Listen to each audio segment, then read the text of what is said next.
नमस्कार, मी दीप्ती रेसिपीमध्ये आपलं स्वागत आहे।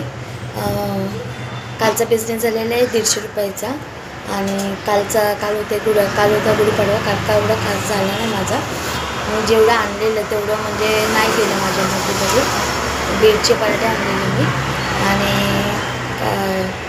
चला काय का होणार, काही नाही होण्यापेक्षा काहीतरी झालेलं याचा तर आनंद आहेच मला। जास्त दुःख मानून घ्यायचं नाही कोणत्याही गोष्टीचं, मेहनत आपण करत राहायची। आज ना काल नाही गेलं, आज तरी जाईल असं या हेतून हे करायचं। आज पण मला म्हणजे थोडं जास्तीचे मी बनवल्याबद्दल आज मला 8:15 वाजलेले होते। आज मी बनवले, आज मी काय काय बनवले ते तुम्हाला मी दाखवणार आहे। आणि आज आपला गुढीपाडव्यानंतर जे आपलं मराठी लोकांचं आहे पहिला दिवस आहे नवीन वर्षाचा। सगळ्यांना नवीन वर्षाच्या हार्दिक शुभेच्छा। आणि आपण आपल्या नवीन प्रवासाला सुरुवात करणार, म्हणजे असं नवीन वर्षासाठी सुरुवात करणार आहोत। तर याच्या पुढचे सगळे दिवस चांगले जावो अशी माझी तुमच्यासाठी मनोभावे प्रार्थना आहे देवाकडे। आणि आज मी काय काय बनवलं हे तुम्हाला दाखवते। इथे तुम्हाला माहीत आहे मी चाय तर ठेवते, चाय मी रोज आणते, कारण की जे नाश्ता करायचे त्यांच्यासाठी देखील कधी कधी चाय हवी असते, त्यासाठी मी चाय ठेवते। आज मी बनवलेले आहे थालीपीठ बनवलेले आहे आणि थालीपीठसोबत हे बनवलेले आहे कांद्याचे पराठे, पातीचा कांदा असतो ना त्याचे पराठे बनवलेले आहेत। पोहे बनवलेले आहे, गोड शिरा बनवलेला आहे आणि आपली शेंगदाण्याची ही हिरवी चटणी आहे।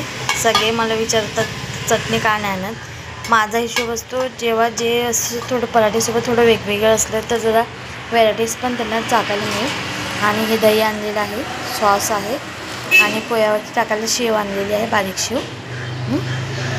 आणि याच्यात आपली शेंगदाण्याची चटणी असते हे तर तुम्हाला माहीतच आहे। हे सगळं आहे, हा आपला लावलेला स्टॉल आहे आजचा। आता तुम्हाला मी पुढचा फळा दाखवते, चला।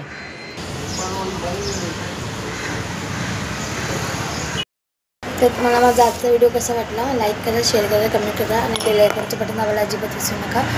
आणि कमेंटमध्ये नक्की कळवा की माझ्या व्हिडिओमध्ये जर काही चुकत असेल किंवा काही मिस्टेक असेल की त्याच्यामध्ये काही मी चेंजेस करू ते नक्की मला कळवा। आणि असंच मी रोज वेगवेगळ्या रेसिपी बनवत राहणार आहे आणि टिक्कीच्या याच्यामध्ये मी वेगवेगळं काही ना काही ट्राय करत राहणार आहे। हे तुम्हाला मी नक्की म्हणजे त्याच्या रेसिपी मी एक टाकणार आहे जसा वेळ मिळेल तसा, कारण की आता थोडंफार आताशी स्टार्टिंग असल्यामुळे मला थोडीशी घाई होते, म्हणजे पटापट होणं ते थोडंसं असं मीठ वगैरे सगळं व्यवस्थित पडलं पाहिजे, त्यामुळे थोडं मी दमाने करते। कारण की कोणतेही खाण्याचा पदार्थ त्याच्यामध्ये काही जास्त कोणताही पदार्थ पडता कामा नये, कारण की जास्त हळद पडली किंवा जास्त तिखट पडली, हळद जास्त पडली तर कडू होणार, जास्त तिखट पडलं तर कोण खाणार नाही, या हिशोबाने मी सांभाळून बनवत असते। त्यामुळे जसजशी मी नवनवीन ट्राय काय करत राहणार ते तुम्हाला मी नक्की रेसिपी टाकत राहणार आहे। तर माझ्या व्हिडिओला असंच लाईक करत राहा आणि शेअर करून कमेंट करून शेअर करत राहा।